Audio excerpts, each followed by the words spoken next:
Olá, malta da Casa Própria, sejam bem-vindos a mais um episódio do Casa Própria Podcast. Hoje, como sempre, trazemos temas importantes. O tema de hoje foi sugerido por vocês. Foi, afinal, o que quer dizer a foto que partilhou nos stories do Ministro das Obras Públicas de Habitação e Recursos Hídricos, com um comentário ali a dizer que esperamos que seja desta vez que se faça alguma coisa de fato para resolver ou pelo menos minimizar este problema da habitação.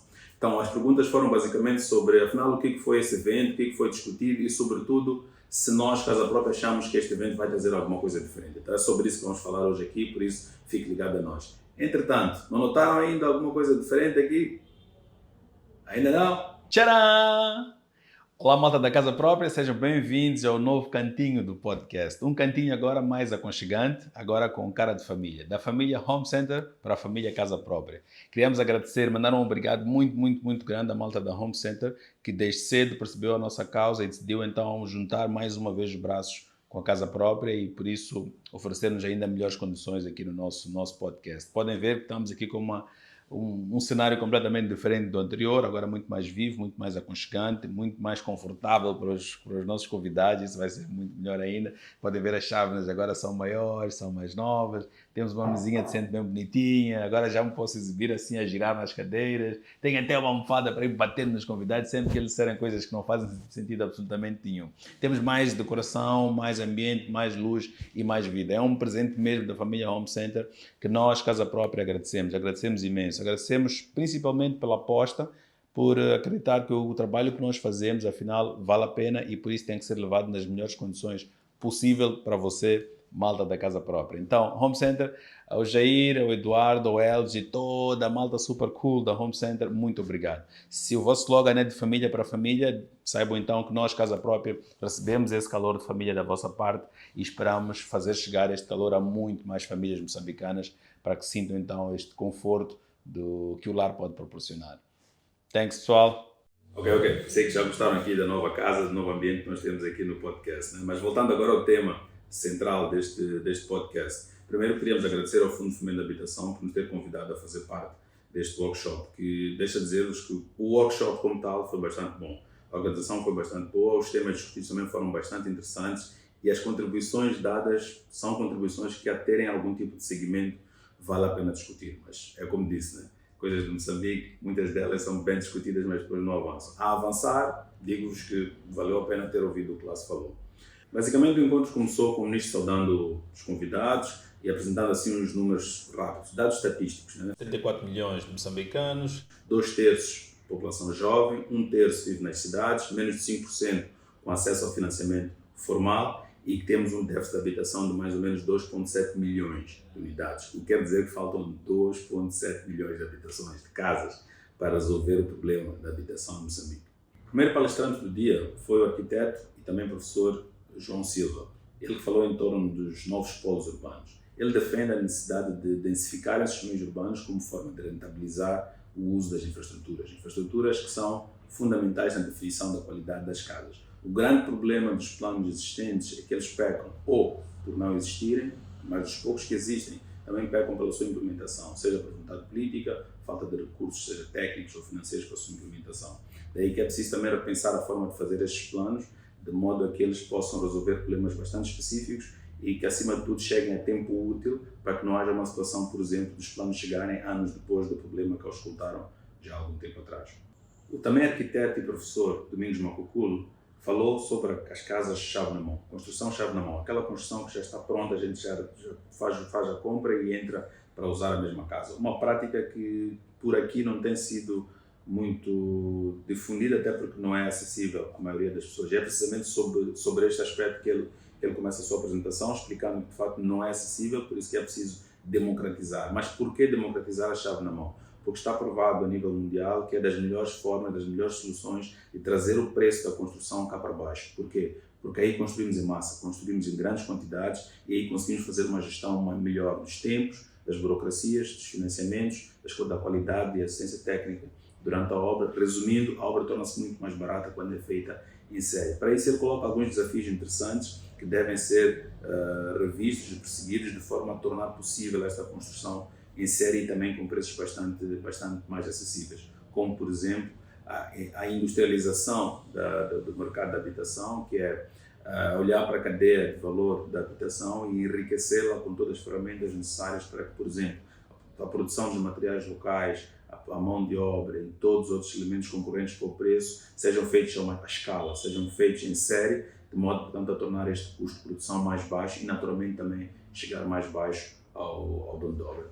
O Macucul propõe ainda alguns pontos interessantes, como, por exemplo, a criação de cooperativas habitacionais nas comunidades, com uma certificação das habitações, um incentivo ao uso de tecnologias alternativas e a estruturação do custo da habitação mais ou menos por metro quadrado, ter assim uma ideia clara de quanto custa construir uma casa em um determinado padrão para evitar a especulação que é bastante comum agora no mercado. A UN Habitat também se fez presente, estava lá o arquiteto Jano Paixão, que falou em torno da resiliência das construções, particularmente das habitações, né? Foi um pouco contar a experiência que eles têm tido, tudo aquilo que têm desenvolvido ao longo do país. Tem zonas afetadas pelos ciclones, pelas secas, pelas cheias e outras calamidades, onde reforçaram a ideia de ter que se olhar com muita atenção para a estrutura, todos os elementos estruturais da fundação até a cobertura, para garantir que sempre que haja ocorrência deste tipo de eventos, que infelizmente têm sido muito mais regulares e frequentes em Moçambique, as nossas casas não se sintam afetadas. Das boas práticas, que eles até têm alguns manuais que explicam como fazer estes reforços, existem também aquelas básicas, aquelas antigas que já são conhecidas, já estão difundidas. Por exemplo, em Moçambique nós temos um REGEU, que é o Regulamento Geral de Edificações Urbanas, que é um documento que já explica um bocado quais são as boas práticas, as boas normas de construção. Existem também regulamentos específicos, como por exemplo, no caso de estruturas de betão, temos o REBAP, que é o Regulamento de Betão Armado, que já explica também um bocado quais são os mínimos e como é que se deve operar para que as estruturas sejam cada vez mais resistentes. Então é preciso ir seguindo um bocado as boas normas e também olhar para coisas específicas que eles propuseram lá, que acredito que brevemente poderão estar também disponíveis para um público mais amplo. Reforçando as estruturas das casas, aí garantimos que em caso de ocorrência desses eventos, estas mesmas casas não sofram, portanto, com as ações destas calamidades. O Dr. Ramos Joaquim, do GAPI, baseou-se nas experiências tanto internas como de África, América Latina e Ásia para justificar o fato de ter-se apostado em garantias e subsídios ao financiamento da habitação como forma de tornar este mesmo financiamento acessível à maioria das pessoas. Que é preciso perceber a escala de renda do público para podermos então oferecer produtos financeiros acessíveis a todos os estratos da sociedade. O Richard Bahumiri, da Casa Real Beira, apresentou a casa que em 2021 foi considerada uma das mais baratas de África e explicou também como todo este processo aconteceu e como foi extremamente importante com participação do município da Beira, na altura, para a facilitação do processo, desde a aquisição de terra e uma série de outras facilidades. Foi também preciso envolver todos aqueles provedores de serviços ou de infraestruturas, como FIPAG, EDM, para que esta nova parcela que estava sendo construída ligeiramente afastada do centro urbano tivesse vida e estivesse já equipada com infraestruturas necessárias para que este condomínio fosse desenvolvido.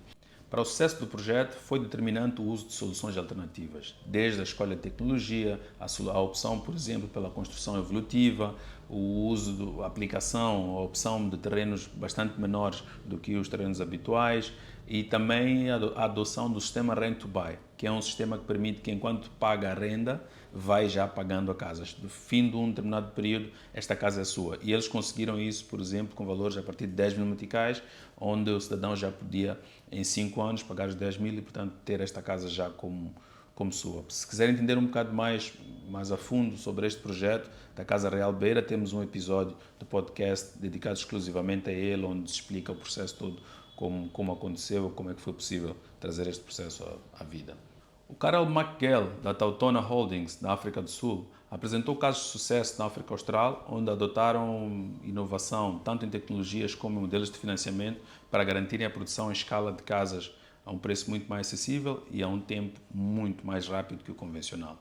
Um dos casos apresentados é da África do Sul, em que na altura a legislação não permitia um financiamento direto à habitação em massa, daí que tiveram que usar um modelo diferente, onde ao invés de investir, ou seja, financiar diretamente a habitação, financiaram toda a indústria que fornecia os materiais, equipamentos, serviços para a habitação, de modo a tornar este custo de habitação bastante baixo para que fosse suportável, tanto o custo como até um eventual financiamento da habitação por parte do cidadão comum.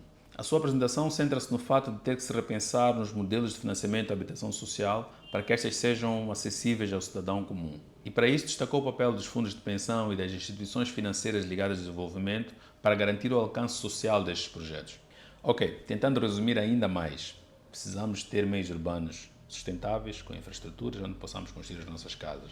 Estas casas, o ideal era que nós construíssemos elas em massa, por isso que é preciso rever toda uma indústria para que a construção seja muito mais rápida, barata e por isso acessível às pessoas. As mesmas construções têm que ser resilientes para que não sofram constantemente com as calamidades que têm assolado o nosso país. Tem que se buscar modalidades de financiamento alternativas e acessíveis, desconstruídas de modo a que sejam bastante acessíveis ao cidadão comum, porque senão continuamos a fazer soluções elitistas. E para isso há uma necessidade do Estado, tanto a nível local, que é o município, mas também ao nível central, na definição de políticas, de legislação, fazer com que haja um movimento conducente a um sistema de habitação muito mais dinâmico, com soluções alternativas e que, sobretudo, esteja voltado nos problemas que as comunidades enfrentam.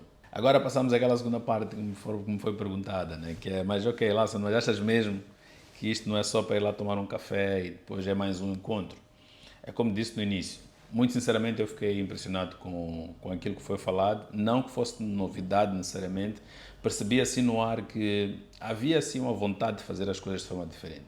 Eu espero que não seja uma vontade de início de mandato, que também infelizmente é comum por aqui. Pronto, o que estou a tentar dizer é que se der seguimento àquilo que lá se falou, eu penso que há muito por se explorar e há caminhos que se podem trilhar para ver se minimizamos ou resolvemos o problema da habitação de uma vez por todas. Entretanto, enquanto não chegamos a esse ponto, eu acho que temos problemas muito mais imediatos por resolver, que talvez mereçam também igual ou se não melhor importância que os que já foram discutidos neste workshop ou em outros eventos anteriores. E era sobre esses pontos que eu gostaria de conversar convosco e apresentá-los de forma assim muito rápida, sendo que alguns deles até tivemos a oportunidade de apresentar num encontro mesmo e esperamos que tenham servido de alguma coisa. De tudo isto, o que salta à vista é que temos aqui duas variáveis. Uma é o custo de construção, que é bastante alto, e a outra são os rendimentos moçambicanos, que são bastante baixos. E é preciso achar aqui um meio termo, onde o custo de construção baixa e os rendimentos também melhoram. Enquanto não fizermos este movimento nos dois sentidos para minimizar um e maximizar o outro, não teremos resultados produtivos. O déficit de habitação apresentado é de cerca de 2,7 milhões de fogos, o que quer dizer que precisaríamos de cerca de 40 bilhões de dólares para resolver este problema. É completamente utópico pensar que a estas alturas Moçambique tenha capacidade financeira para isso. E isso não digo a culpar o Estado, ou seja quem for. Somos um país pequeno que não tem esta capacidade financeira para resolver de uma vez por todas este problema. De modo que temos que ser criativos nas soluções que buscamos e uma das formas de fazer isso é auscultar os verdadeiros problemas, ou melhor, os problemas imediatos que as pessoas enfrentam na busca por habitação. Porque isso também vai garantir que qualquer das soluções que seja adotada seja facilmente apropriada pelas pessoas, né, pelas comunidades. Nada contra a chave na mão, mas se considerarmos que cerca de 90% das casas foram construídas à maneira e que menos de 5% da população tem acesso a um financiamento formal, eu penso que a aposta a médio e curto prazo deveria ser na autoconstrução assistida. Devemos ajudar aqueles que já constroem com recursos próprios a terem melhores casas e a terem melhores bairros e melhor cidade. Devemos começar por ajudar aqueles que com meios próprios já conseguem fazer a sua habitação. Damos informação, damos ferramentas para que eles possam construir melhor com os recursos que têm, enquanto nos organizamos para um plano mais macro ou mais a longo prazo. E dar ferramentas a quem constrói passa por quê? Passa por olhar para a realidade atual e, por exemplo, criar facilidades no acesso à terra e também no licenciamento de projetos. É inconcebível, por exemplo, que o jovem que vai construir hoje fique anos à espera para que lhe seja atribuído um DOAT, sendo que ele já tem toda a documentação preparada, já até regularizou todo o processo junto ao seu quarteirão, ao seu bairro, mas para lhe ser atribuído um DOAT que lhe dá direito a usar aquele espaço, ele tem que esperar anos. Este mesmo jovem tem algum dinheiro já guardado, poderia dar início à sua obra, não começa porque não há um documento que legitime o uso daquele espaço. O mesmo acontece com as licenças de construção. Temos um DOAT, dos poucos que tem, mas para obtermos uma licença esperamos uma eternidade, já temos até um projeto bem feito e queremos construir até como deve ser, mas depois a pressão por uma habitação obriga-nos a construir legalmente porque dá a impressão de que os municípios ou as autoridades locais não estão com este mesmo desejo de facilitar e agilizar este processo. Então eu penso que passa um pouco por isto, por fazer com que o processo de aquisição de terra e formalização, regularização da terra, mas também do licenciamento da construção, seja muito mais célere, muito mais rápido, para que aqueles que têm já consigam por si ir fazendo a sua obra. É fundamental também apostar numa comunicação clara, efetiva, direta, porque isto também elimina ruídos aqui no meio, faz com que haja muito mais confiança na informação que é recebida e faz também com que haja muito mais interesse nas soluções, por exemplo, que o governo apresentar, sejam elas chaves na mão ou qualquer outra. E há um caso recente, por exemplo, da Cidade Jovem, que ilustra como a desinformação ou pelo menos uma má comunicação pode gerar muito mais barulho, muito mais ruído do que era necessário. Então, uma comunicação efetiva é bastante importante para que haja confiança aqui entre as duas partes. Assim, todas as soluções que o Estado trouxer facilmente serão recebidas pelo público, assim como o público também sabe que pode aproximar-se a este mesmo Estado para expor os seus assuntos e assim dinamizarmos esta questão da habitação. A comunicação clara e constante deve ser vista como uma forma de inclusão das comunidades. É uma forma de dar-lhes informação, mas também é uma forma de fazê-las parte dos processos, ouvindo as suas ideias e fazendo com que elas também possam contribuir com as suas experiências e possam participar deste processo e assim apropriam-se melhor também das soluções que são oferecidas. É só de pensar que se para nós, por exemplo, como arquitetos ou engenheiros, são-nos apresentadas algumas dificuldades para acedermos a informação simples, como parâmetros urbanísticos, por exemplo. Imagina então um cidadão comum que mal sabe o que são estas normas urbanísticas. Ele claramente não irá atrás desta informação e logo não vai cumprir essas normas porque ele sequer sabe da sua existência. Então temos que difundir informação de forma a que não seja ela uma desculpa, a falta de informação, a desculpa para o seu incumprimento, por exemplo. Como é que se pode dar legitimidade aos chitiques e às cooperativas que de forma espontânea vão surgindo nos bairros e que têm ajudado muita gente a construir as suas casas?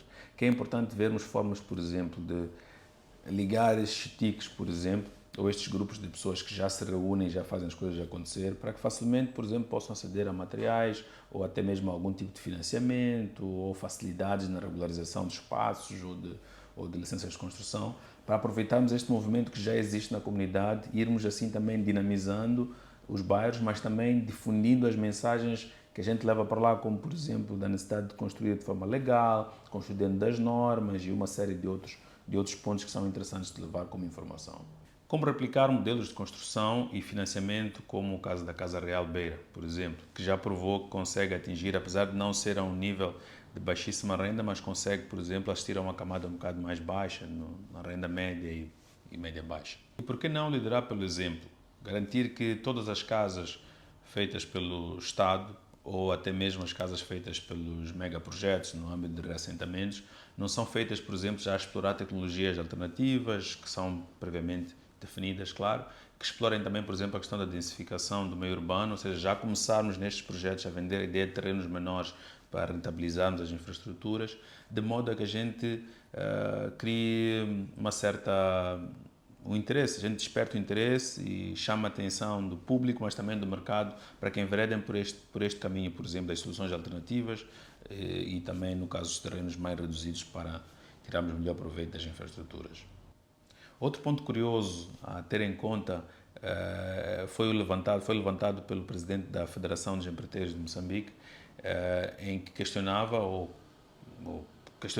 sugeria que o Fundo de Fomento da Habitação, por exemplo, deixasse de construir casas e ficasse mais voltado, por exemplo, a questões mais de infraestruturação da terra, dos planos de urbanização e outras questões. Este ponto, na verdade, não é novo, é um ponto já antigo. O Fundo de Fomento também já tem noção deste ponto, mas interessa sempre picar porquê? Porque há um elemento aqui que nos permite ver as coisas numa perspectiva até de mercado. Se nós olharmos para experiências como a da Casa Real, que foi apresentada lá, para uma casa com a mesma área, o Fundo de Fomento dá um preço superior ao que a Casa Real fornece. Então, indo por aí, considerando o fato das casas do Fundo de Fomento já serem subsidiadas pelo Estado, é preciso repensar, porque se o mercado consegue dar casas, vamos dizer, de igual qualidade ou de igual área a um preço menor, então se calhar deixa de ser relevante que o Estado faça a construção destas casas. Novamente, eu disse que este ponto não é um ponto novo, o Fundo de Fomento também já tem noção disso. Em conversa com alguns técnicos do FFH, pude perceber que internamente também já há um processo de reposicionamento em termos da estratégia que eles devem adotar, sendo que há uma tendência, há uma linha mais de olhar para o espaço no geral e, quiçá, também de fomentar mais iniciativas que estejam viradas a ajudar este processo de melhoramento da habitação e não necessariamente a construção. E eu percebo agora, porque pronto, eu já tenho lá a minha casinha, que alguns destes jovens, eles até têm melhor capacidade financeira do que eu. Estás a perceber? Okay. Mas eles vão fazendo a maneira. Estás a perceber? Vão fazendo a maneira. Tendo esta pessoa onde recorrer para começar direito, o resultado final sempre vai ser muito melhor. O melhor caminho é esse, fazer uma casa evolutiva. Okay. Porque a família cresce, a casa também obrigatoriamente vai ter que crescer. O projeto é mesmo social. E sendo um projeto social, é importante que haja uma participação ativa por parte das administrações municipais. De que forma? Tem que disponibilizar o espaço. Deve disponibilizar o espaço. Temos tanta terra. O custo de infraestrutura é muito grande. Porque eles percebem que na cidade não se vive com terrenos grandes. Sim. Não há maneira de viver na cidade com terrenos grandes. Os outros vão para onde? Se quisermos produzir standards de janelas e de portas, por exemplo, então, porque de maneira a trabalhar com ele para encontrar as soluções mais económicas e em vez de cada vez que é preciso uma porta inventa-se uma porta, há 1, 2, 3 modelos de porta que toda a gente sabe fazer e voltamos aí à questão da economia de escala. Sim. Os materiais são otimizados, portanto vai-se buscar o mesmo material, etc. Nós estávamos no processo da nossa obra e eu disse, se nós tivéssemos um stick que só se recebe material, seria bom, porque guardar dinheiro para ir comprar material é difícil. Então eu criei um grupo por alto, só para experimentar, para ver se as pessoas iriam aderir. As pessoas aderiram, eu vi que realmente somos muitos e estamos nessa causa, só que faltava iniciativa. Então é isso, malta. Os problemas da habitação continuam e é o seguimento ou não que se der a estes pontos que foram discutidos neste workshop que determinarão se de facto valeu a pena ou não todo este debate. Da nossa parte, continuamos a produzir conteúdos que levam assim informação relevante para que possa então ter uma jornada da casa própria mais tranquila possível. Queremos agradecer a si pela presença desse lado e por nos dar esse push para continuarmos aqui a produzir conteúdos como estes. Queremos também, de forma especial neste episódio, agradecer ao Home Center, o parceiro que decidiu abraçar-nos ainda mais do que abraçava antes e então brindou-nos aqui com esta reformulação do nosso cenário para o podcast. Pessoal da Home Center, nosso muito obrigado ao Jair, ao Eduardo, ao Elge e a toda a malta que nos tem acompanhado bem de perto e que tem nos dado então essa crença de que vale a pena fazer o que nós fazemos. Nosso muito obrigado, até a próxima.